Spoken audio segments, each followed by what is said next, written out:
Bonjour à tous, bonjour à toutes.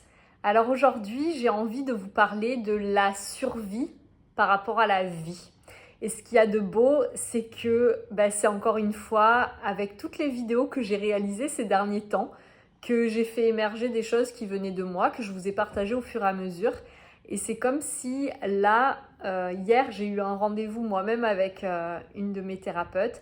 Et en fait, elle a prononcé des mots qui ont fait que là, maintenant, il y a toutes ces vidéos qui viennent s'emboîter, tout ce cheminement que j'ai traversé depuis quelques mois qui est en train de revenir et de prendre sens.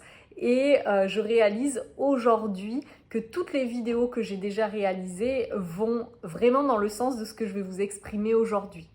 Alors, ce que j'ai réalisé, c'est qu'en fait, bien souvent, dans notre vie, on va être en survie. Et c'est même pas bien souvent, c'est que j'ai envie de dire, c'est même pendant une longue partie de notre vie, on est dans cette survie où en fait on va agir, où on va se comporter uniquement par rapport à ces empreintes que l'on a en nous, qui sont ces empreintes liées à nos blessures, ces empreintes liées à cet enfant intérieur qui est dans la souffrance, dans la victimisation. On va agir aussi par rapport à tous ces traumas qu'on a vécus et à tout ce qu'on va pouvoir inconsciemment mettre en place pour pouvoir survivre et se protéger. Et on va aussi vivre notre vie en nourrissant des jeux inconscients, des jeux d'ego dont je vous ai déjà plus ou moins parlé dans certaines vidéos. Et c'est tout ça qui va construire la vie que l'on mène. Et en réalisant tout ce qui s'est passé là depuis ces derniers mois et hier avec cette prise de conscience, je me rends compte qu'en fait, tout ce que l'on construit, tout ce que l'on réalise, toute la vie qu'on mène, tant qu'on est dans cet espace où on est finalement dans cette survie, où on mène des actions qui sont un peu inconscientes par rapport à des choses que l'on porte en nous et qui ont besoin d'être vues, besoin d'être guéries, etc. En fait, toute cette partie de notre vie, on va beaucoup être dans le faire, dans l'action. Et on a toujours besoin de faire, d'agir pour en fait répondre à ce besoin de survie. Et même s'il y a de la conscience qui vient, même si peu à peu il y a des choses qui émergent, qui sont libérées, qui sont guéries, il va y avoir ces moments où on va être libéré de cette injonction de faire, mais dans plein d'autres moments, il y a des nouvelles couches profondes qui émergent et qui font que du coup, on va de nouveau être dans cette survie par rapport à d'autres zones de nous, d'autres zones d'ombre de nous. Et donc, finalement, il y a toujours un petit peu cette survie qui est là en fond. Et même s'il y a des moments où on va réussir à être en vie, il y a toujours ces marionnettes là, ces ficelles qui sont tirées pour faire que à des moments, il y a quelque chose qui réagit de nous. Et hop, on se met dans ce mode survie, dans ce mode guerrière, dans ce mode victime, dans ce mode fuite, dans ce mode figement, blocage, etc. Et du coup, peu à peu, je réalise que tout ce cheminement que j'ai commencé, que tout ce cheminement aussi que j'accompagne avec les personnes que j'accompagne dans mon travail, en fait, peu à peu, c'est comme si on pouvait libérer ces choses qui nous plongent dans la survie pour que finalement ce chemin nous amène à la vie. Et à la vie, c'est pour moi aujourd'hui quelque chose où on va être dans l'être, justement. Et il y a vraiment une grande différence que je sens dans mon corps quand je suis dans cette survie ou quand je suis dans cette vie. Quand c'est la vie, il n'y a pas à se poser de questions. Quand c'est la vie, ça coule, c'est fluide, c'est abondant, il y a les choses qui sont là et même il y a l'harmonie en fait, et il y a aussi cette dimension bien plus grande où en fait quand on est dans la vie, on se pose pas de questions et on va être dans le lien, dans l'amour, dans toutes ces choses qui pour moi sont complètement naturelles chez l'être humain. Et dès qu'on va être dans la survie parce qu'il y a quelque chose de nous qui s'est activé, parce qu'il y a une de nos blessures qui s'est activée, une de nos peurs, un de nos traumas ou toute autre chose, cet enfant intérieur qui crie ou autre, ou un schéma égotique. Dès qu'on va avoir ça qui s'active, on passe dans la survie et là, on va nourrir le fer. Et du coup, ce fer va être de plus en plus important dans notre vie. On va se demander comment on pourrait faire pour transformer ça, comment on pourrait changer ça. Et on va agir. Et ça va en revenir à ce que je vous disais la dernière fois. Même quand on commence ce chemin de conscience, peut-être qu'on va nourrir cette action en faisant plein de formations et en se mettant toujours dans l'action de trouver un outil, une chose qui va nous faire évoluer et qui va faire que on va guérir, on va se libérer, etc. Et peu à peu, il y a vraiment plein de choses qui vont se libérer grâce finalement à ce fer. Pour moi, encore une fois, il n'y a pas à juger, il n'y a pas à se dire mais pourquoi je continue à me comporter comme ça? Tant que ces choses-là, pour moi, elles n'ont pas été vues, tant qu'elles n'ont pas été réparées, tant qu'elles n'ont pas été guéries, tant qu'elles n'ont pas été mises en lumière, elles vont continuer à nous faire vivre ces choses-là. Donc, c'est important à un moment qu'on puisse se mettre en route, en chemin, d'accepter de faire émerger les choses et d'accepter aussi que tout ça ne se fait pas d'un claquement de doigts, d'un coup de baguette magique et que ça va prendre du temps et que c'est par couche et donc qu'il va y avoir différentes étapes. Mais ce que je trouve beau, c'est que en fait, à chacune de ces étapes, il y a des nouveaux ressentis, il y a des nouvelles choses qu'on va pouvoir expérimenter et où d'un coup, comme je vous le disais, il y a un nouveau mot de vocabulaire qu'on va pouvoir associer à ça et comprendre et qui va prendre tout son sens aussi. Et en fait, là aujourd'hui, moi, je me rends compte que depuis plus de 2 ans, ce que je réalise là maintenant a commencé à se construire ou en tout cas à être dans ma conscience. Donc ça a commencé par une première personne quand je suis allée la voir en thérapie qui m'a parlé du fait que j'étais dans le mode survie par rapport à quelque chose que je vivais à ce moment-là et qui était vraiment fort. Et puis ensuite, ce truc-là, ça m'a fait me dire « Ah ouais, c'est vrai, tiens, la survie, c'est vrai que souvent, je suis dans ce côté où j'ai toujours besoin de me défendre, d'être en lutte. » Et puis peu à peu, j'ai pris conscience de ces mécanismes de protection de manière globale. Et puis peu à peu, j'ai plongé dans un, puis dans l'autre, puis dans un autre, et puis encore dans un autre que j'avais peut-être même pas appris ou entendu dans mes formations. Et peu à peu, c'est comme si tout ça s'est construit, encore une fois, de manière très morcelée pour aujourd'hui commencer à trouver du lien et pour commencer à me montrer une carte et quelque chose de bien plus grand et de bien plus global et où chaque élément vient prendre sa place. Et là, dans ces moments-là, c'est juste waouh! Une nouvelle fois, c'est un vrai émerveillement de me dire « Ah, mais tout ce que j'ai pu traverser et toutes ces choses qui m'ont permis de comprendre et d'extraire des vérités et qui à chaque fois je les ai vécues comme des vérités un peu absolues à un instant T, mais finalement, mais bien sûr que cette vérité elle existe, mais en fait liée à toutes les autres et tout ça prend du sens et du coup ça ouvre une nouvelle perception des choses.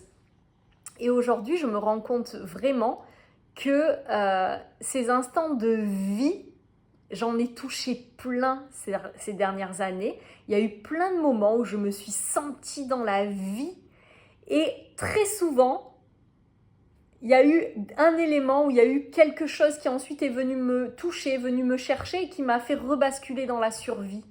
Et du coup, je comprends aujourd'hui pourquoi très souvent, je me suis demandé, mais c'est pas possible, mais je suis bipolaire ou j'ai un problème. Souvent, je monte à un endroit de joie pas possible et puis je redescends très très bas. Enfin, j'ai un problème, je suis dépressive. Et en fait, non, je pense que c'était plein de moments d'alternance entre vie et survie et d'alternance entre waouh, je commence à oser être et puis hop, je reviens dans ce faire et dans ce besoin de survivre. Et ça s'est enchaîné comme ça a fait comme une danse, ces choses-là ensemble. Et avec cet être qui était quand même là présent et qui venait à chaque fois montrer des nouvelles choses, faire vivre des nouvelles expériences à chaque fois que je pouvais oser lâcher prise, oser laisser les choses se faire. Et en fait, toutes ces belles choses qui ont pu être semées et qui ont pu germer peu à peu, c'est comme si elles sont venues me donner un aperçu pour que je puisse continuer à avoir cet élan d'aller explorer les mécanismes de survie, d'aller explorer ces moments où je suis en survie, pour que peu à peu ces moments de vie deviennent de plus en plus fréquents et de plus en plus stables et longs en fait. Et ce que je réalise, c'est que pendant des années là, j'ai très souvent eu ces phrases où je disais bon c'est bon maintenant, là ça y est j'ai assez appris, là ça y est je suis suffisamment allée chercher à l'intérieur, maintenant j'ai besoin de vivre, voilà j'ai besoin d'une période où j'ai besoin d'aller jouer, de faire des jeux, d'être en vie. Et en fait oui ça a été vraiment des élans intérieurs, des besoins intérieurs qui ont été là et que j'ai pu nourrir par période. Mais en fait, ces choses-là, à chaque fois, elles sont retombées et je suis très souvent retournée dans ce besoin d'aller recreuser, d'aller recheminer, d'aller retraverser des périodes compliquées, d'aller revivre encore ces inconforts.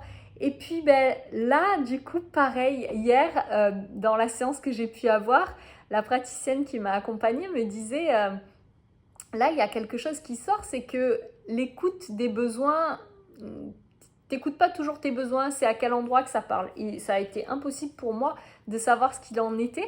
Et ces besoins, c'est peut-être ça, c'est peut-être vraiment le besoin d'être dans cette vie et que très souvent, il y a encore cette survie qui vient chercher, me chercher, on va dire, et m'amener sur un certain chemin qui me détourne de ces moments où je peux être pleinement en vie et où dans ces moments de vie, tout s'ouvre en fait. C'est comme si ces moments de vie, c'est que je suis en lien avec moi, en lien avec les autres, en lien avec la nature, en lien avec les animaux, en lien avec le monde, en lien en fait avec tout ce qui est vivant sur cette terre.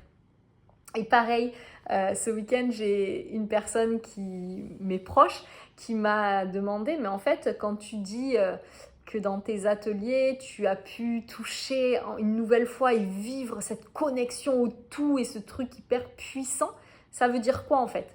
Et là, j'ai réalisé aussi que c'est vrai que ces états d'être, c'est des états que je rencontre de plus en plus souvent et des états d'être, je pense que l'on vient toucher au fur et à mesure où on avance et où il y a des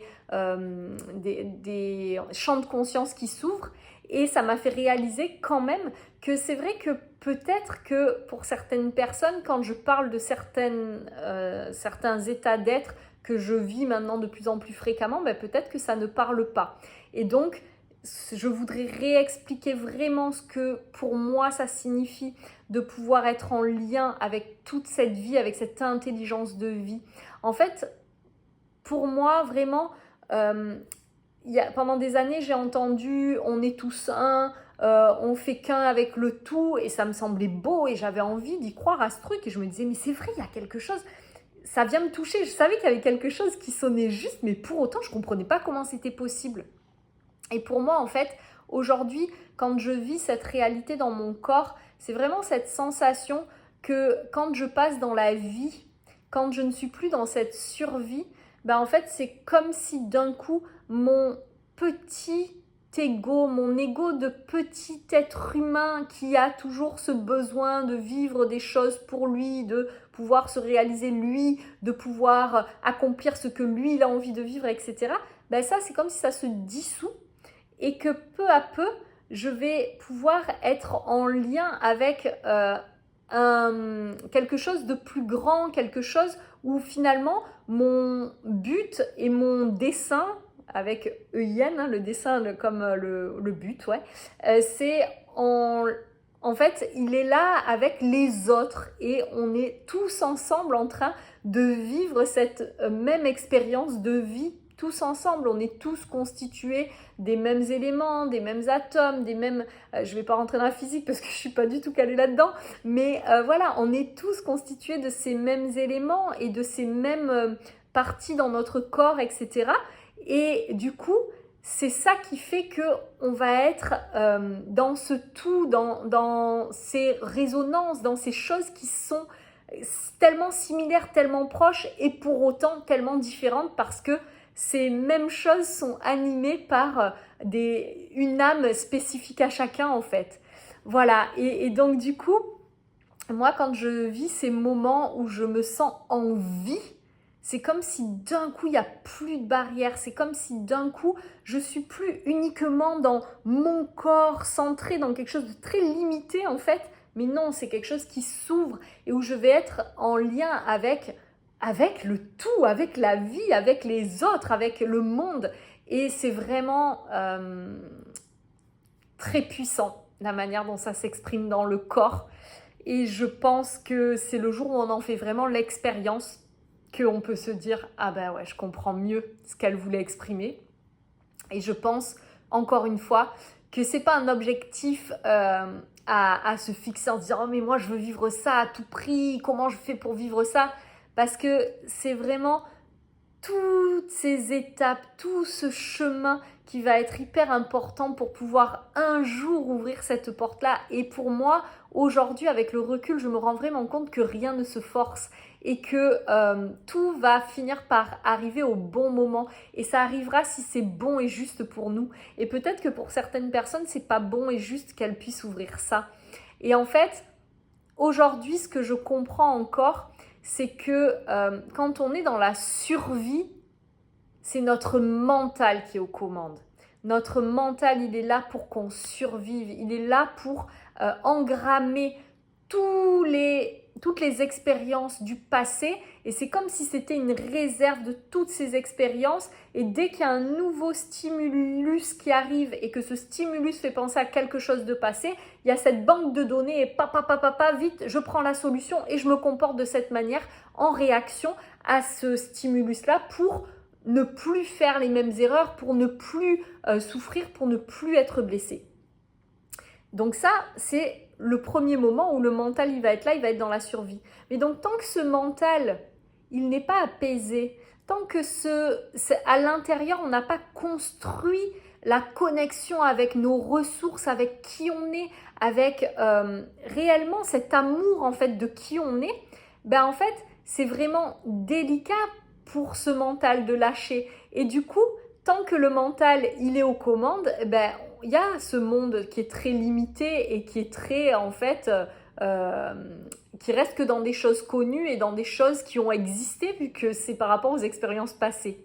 Aux nôtres, ou à peut-être celles aussi de nos lignées et peut-être celles aussi de notre espèce. Hein. C'est vraiment comme une banque de données de tout ça.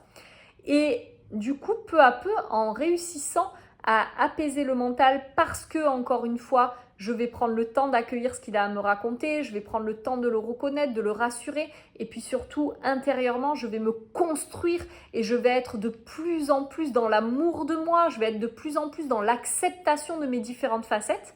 Ben en fait, peu à peu, avec comme si cette part de moi à l'intérieur grandit, cette essence grandit, de plus en plus solide et stable et ancrée. Et du coup, peu à peu, ce mental peut s'apaiser. Et c'est comme si d'un coup, cette part de moi, ce que je suis, cet être, va pouvoir prendre les rênes en demandant maintenant au mental de venir le servir en fait. Et donc du coup, tant que je suis dans le mental, je suis dans le faire, j'ai besoin d'agir, de survivre. Et dès que je vais avoir suffisamment de place pour cet être, waouh, la survie peut peu à peu s'apaiser. Il n'y a plus ce besoin de survivre parce que dans l'être, tout est beau, tout est grand, tout est... Il y a plus ces limites de l'impossible, du danger. Et donc, peu à peu, ben, ça va être l'être qui prend le dessus.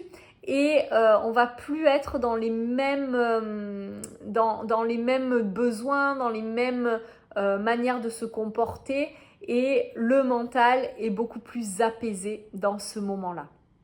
Voilà, donc là encore une fois, j'ai pris le temps de vous exprimer tout ce qui m'a traversé ces derniers... Enfin, c'était aujourd'hui et hier soir. Et du coup, il y a encore des zones de flou pour moi, ça va continuer à se construire.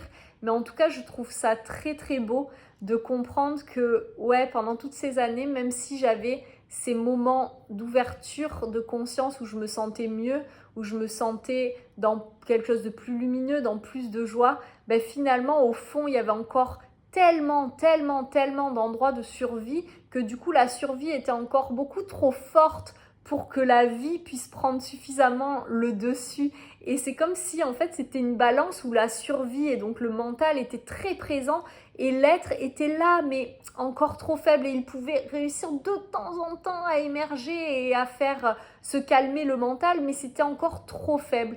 Et là c'est comme si aujourd'hui j'arrive dans un moment où l'être commence à être vraiment bien constitué, bien ancré, et du coup, il peut prendre de plus en plus souvent les rênes de ce qui se passe dans ma vie. Et encore une fois, je vais rester dans toute mon humilité en disant ça, hein. Là, je suis en train de vous parler de quelque chose qui se passe pour moi à un instant T. Mais encore une fois, je sais très bien que c'est des étapes et que peut-être qu'à d'autres moments, je vais encore avoir besoin d'aller dans la survie, peut-être dans des choses qui vont être encore plus profondes, et que du coup, ce mental va reprendre le relais dans une nouvelle période où il y aura besoin de ces éléments de survie. Mais une chose est sûre, c'est qu'aujourd'hui, ce que je ressens, c'est qu'il y a comme un ancrage, comme quelque chose qui a de la consistance en moi, et que ce truc-là permet vraiment de faire que les mécanismes vont pouvoir se transformer peu à peu. Voilà ce que j'avais envie de vous exprimer aujourd'hui, donc vraiment de ce passage de la survie à la vie, de quand on arrive peu à peu à pouvoir venir guérir, penser, libérer tous ces éléments qui nous font être toujours en survie et finalement créer notre vie dans le faire, dans l'action, dans les objectifs, dans les cogitations, dans comment je dois le programmer ça. Et bien du coup, peu à peu, on va pouvoir passer dans quelque chose de beaucoup plus doux, beaucoup plus fluide et beaucoup plus serein. Et en fait, les résultats vont venir de manière plus grande et plus belle et avec tellement plus de facilité. Voilà, c'était ça que je voulais vous exprimer aujourd'hui. Je vous souhaite à tous et à toutes une très belle journée. Et encore une fois, je vous laisse les informations me concernant en bas de cette vidéo. Donc si vous avez des questions, si vous avez des choses que vous avez envie de partager avec moi, ou si vous souhaitez un accompagnement, n'hésitez pas à me contacter. Ça sera avec grand plaisir. Je vous souhaite à tous et à toutes une belle journée.